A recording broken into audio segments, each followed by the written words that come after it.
Assalamualaikum dan hai semua. Okey, jadi untuk hari ini cikgu akan tunjukkan satu contoh bagaimana kita nak menulis atur cara Python yang untuk tempahan kek yang ada menggunakan function dan prosedur lah dalam atur cara yang sama. Okey, jadi untuk menghasilkan atur cara ni, cikgu menggunakan aplikasi telefon bimbit yang cikgu download lah. Aplikasi tersebut ialah aplikasi PyDroid 3 ya. Kamu boleh cari dan install lah dalam telefon bimbit masing-masing. Okey, jadi untuk memulakan aktiviti ini, cikgu nak kamu rujuk buku teks ya. Untuk aktiviti 4.8 muka surat 175. Okey. Jadi untuk menggunakan aplikasi PyDroid ni, kamu bukalah macam menggunakan Python macam biasa. Jadi kita akan menaipkan baris atur cara kita dengan menggunakan kekunci lah, kekunci macam kamu type WhatsApp juga.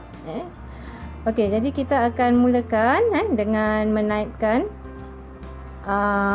satu senarai dulu sebelum kita memulakan penulisan prosedur dan function. Kita perlu ada senarai senarai lah. Okey, jadi untuk senarai yang pertama ialah jenis kek.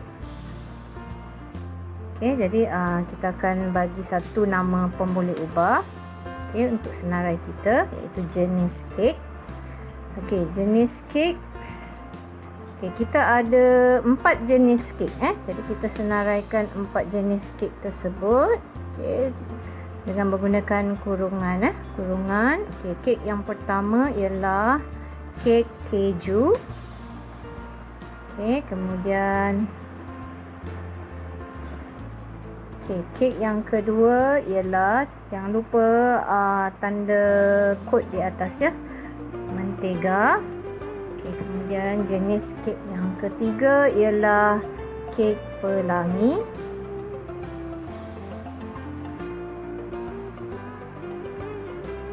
Dan jenis kek yang keempat ialah kek kopi. Okey, penutup kurungan. Okey.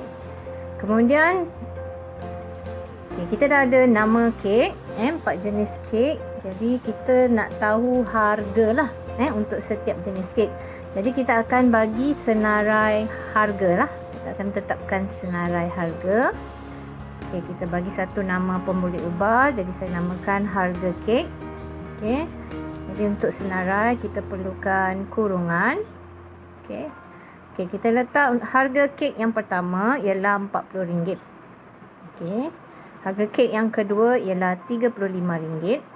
Harga kek yang ketiga ialah RM35 juga, dan harga kek yang empat ialah RM30. Okey, kemudian satu lagi pemboleh ubah iaitu jumlah. Okey, pemboleh ubah jumlah.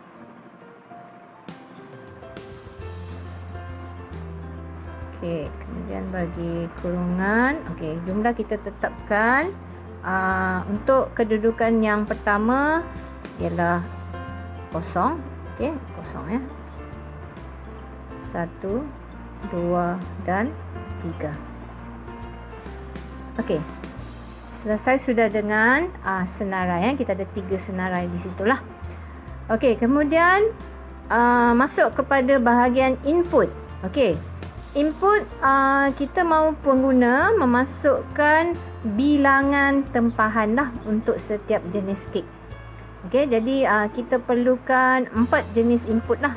Okey, iaitu untuk kek keju, satu untuk kek mentega, dan satu kek pelangi, dan satu lagi kek kopi. Okey, untuk input yang pertama saya namakan pemboleh ubah dia A lah. Okey. Dan jenis data dia ialah integer. Okey, pengguna akan masukkan input. Okey, kemudian apa yang diminta, arahannya ialah masukkan tempahan untuk kek yang pertama, iaitu kek keju. Okey, masukkan yang pertama ialah kek keju. Okey, kemudian untuk kek yang kedua, okey, sama juga integer, jenis data integer. Okey, user akan masukkan input. Okey, arahan dia masukkan tempahan untuk kek mentega. Okey. Kurang ya, kurungannya tu ada 2 di belakang. Okey, kemudian saya nak shortcut lah. Saya akan copy saja. Saya akan copy dan saya akan pastekan kod ni di bawah. Nak cepatlah, kan? Okey, tapi jangan lupalah edit ya. Edit semula. Okey, untuk kek keju, kek yang seterusnya saya akan namakan pembeli ubah dia C, dan saya akan tukarkan, masukkan tempahan untuk kek pelangi. Okey, dan yang kek 4 tukarkan nama pembeli ubah dia kepada D, dan inputnya masukkan tempahan untuk kek kopi. Okey, selesai sudah dengan input ya. Okey, seterusnya kita akan simpan simpan input ni dalam satu senarai lah, urutan senarai. Jadi kita akan bagi nama tempahan lah. Okey, tempahan. Okey, senarai mengikut urutan lah. Urutan kita mula dari A, B, C dan D.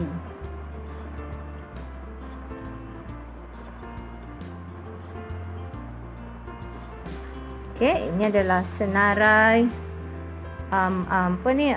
tempahan mengikut urutan lah. Okey. Okey, kemudian barulah kita masuk kepada bahagian function dan juga procedure. Jadi kita akan buat yang pertama ialah satu user define function lah. Okey. Jadi untuk buat user define function, ingat lagi tak saya dah terangkan dia ada beberapa bahagian kan. Okey, dan penggunaan kata kunci. Okey, kata kunci dia ialah def. Okey. Dan ini adalah untuk bahagian kepala. Jadi kita akan namakan jumlah harga lah.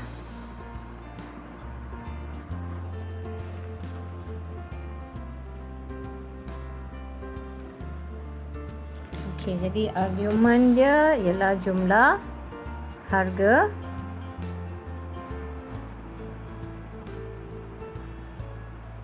Okey, jangan lupa nokta bertindih. Okey. Okey, untuk bahagian yang kedua ni saya akan guna range Okey, range Jadi range ni ialah fungsi range fungsi range ialah sebenarnya ialah built-in function lah. Okey, dia boleh kita boleh gabungkan built-in function dan juga user define function lah dalam satu cara yang sama, tiada masalah lah. Okey, jadi yang baris kedua ni ialah function yang built-in, maknanya yang siap ada dalam Python lah. Okey, dalam pustaka di Python. Okey, for jadi for I in range. Okey. Okey, in range berapa bilangan? Kita ada 4 jenis sikit kan? Okey, 4. Okey.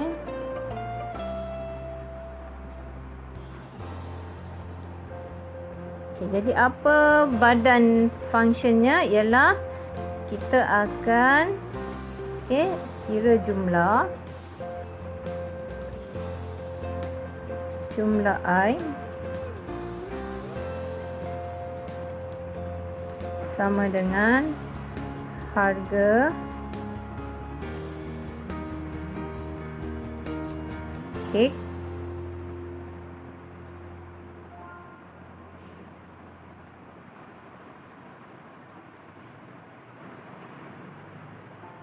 darab dengan tempahan.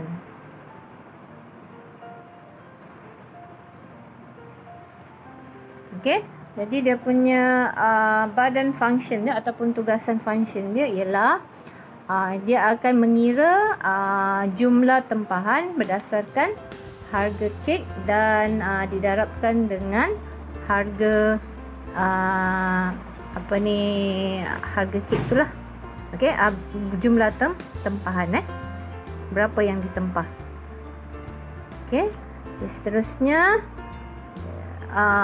badan yang ketiga untuk function mesti ada perkataan return kan. Okey, return apa yang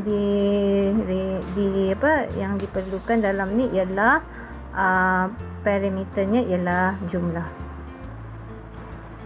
Okey, selesai satu untuk function lah. Function yang ada di dalamnya ada satu ialah user defined function iaitu jumlah harga, dan satu lagi ialah built-in function iaitu fungsi range. Okey, seterusnya kita akan buat satu prosedur. Okey, satu prosedur iaitu kita akan mulakan dengan kata kunci bagi prosedur iaitu def. Nama prosedur saya ialah cetak. Saya akan cetak lah.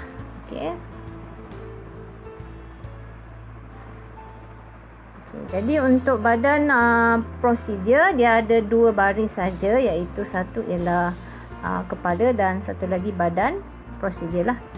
Jadi apa tugas? Tugas tu kita akan nyatakan di bahagian badan lah. Jadi tugasnya ialah untuk print. Print pun ialah salah satu daripada function, betul? Jadi seterusnya saya akan teruskan. Apa yang kita akan print ialah yang pertama ialah baris tempahan. Saya akan jarakkan backslash ini ialah jarak lah. Tempahan anda ialah ini tajuk lah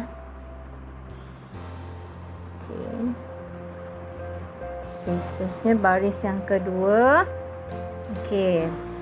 Print. Ini akan fungsi ni prosedur yang ini baris yang ini dia akan menyenaraikan bilangan kek yang ditempah lah berdasarkan jenis kek. Jadi A ialah nilai tempahan, berapa tempahan untuk kek keju kan. Tambahkan perkataan kek. Berapa nilai kek keju?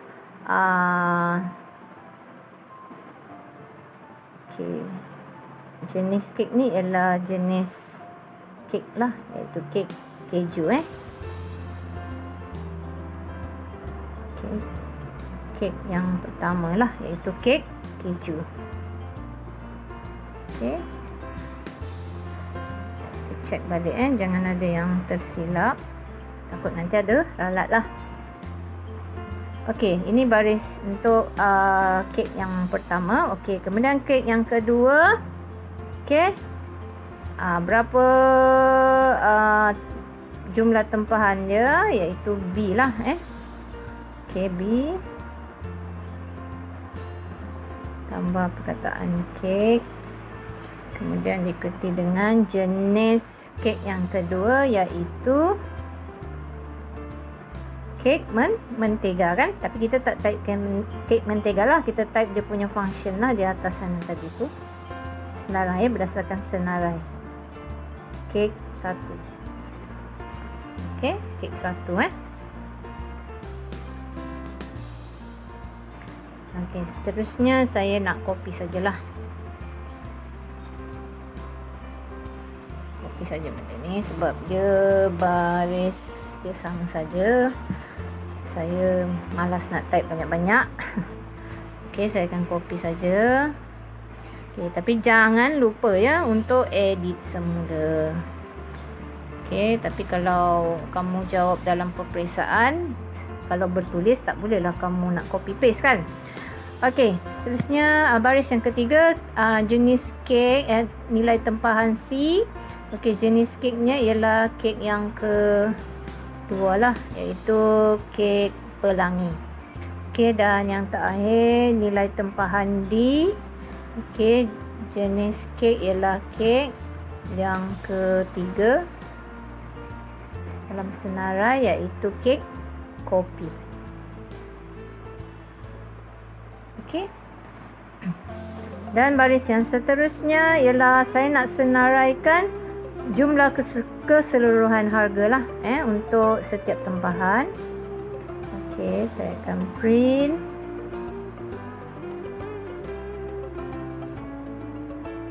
Kita jarakkan. Okey, jumlah harga untuk tempahan ialah RM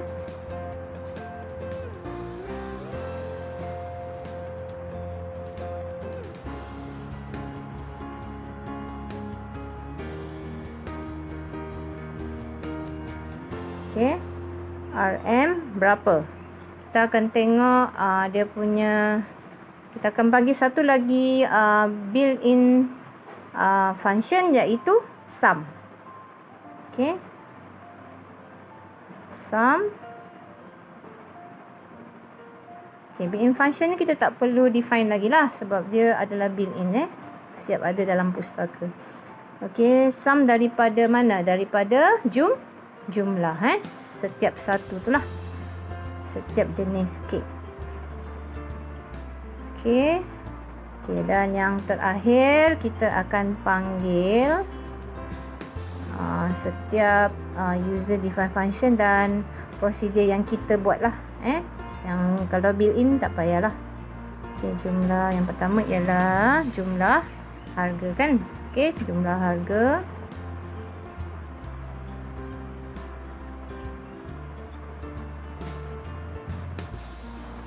Okey, macam tu je tulis. Dan yang kedua ialah prosedur cetak. Okey. Kita cuba run.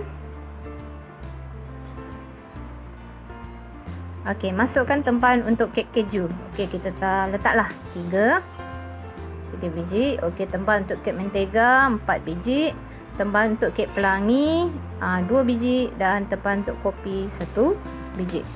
Okey, jadi dia akan bagi senarai berapa kita tempah: 3 kek keju, 4 kek mentega, 2 kek pelangi, 1 kek kopi, dan jumlah harga untuk tempahan ialah 360.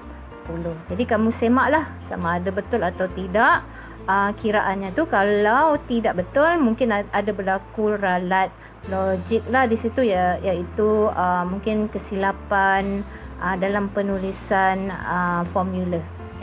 Di kat sini ada sedikit kesilapan. Okey, di sini ini terbalik. Okey.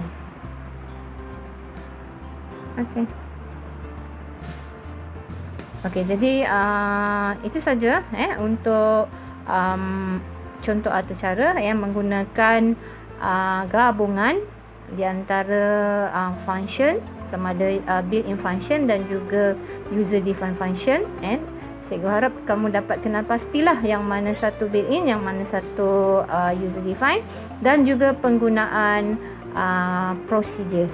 Okey, jadi untuk menguji kefahaman kamu, silalah jawab soalan quizzes yang cikgu akan bagi link sebentar lagi. Okey, selamat mencuba.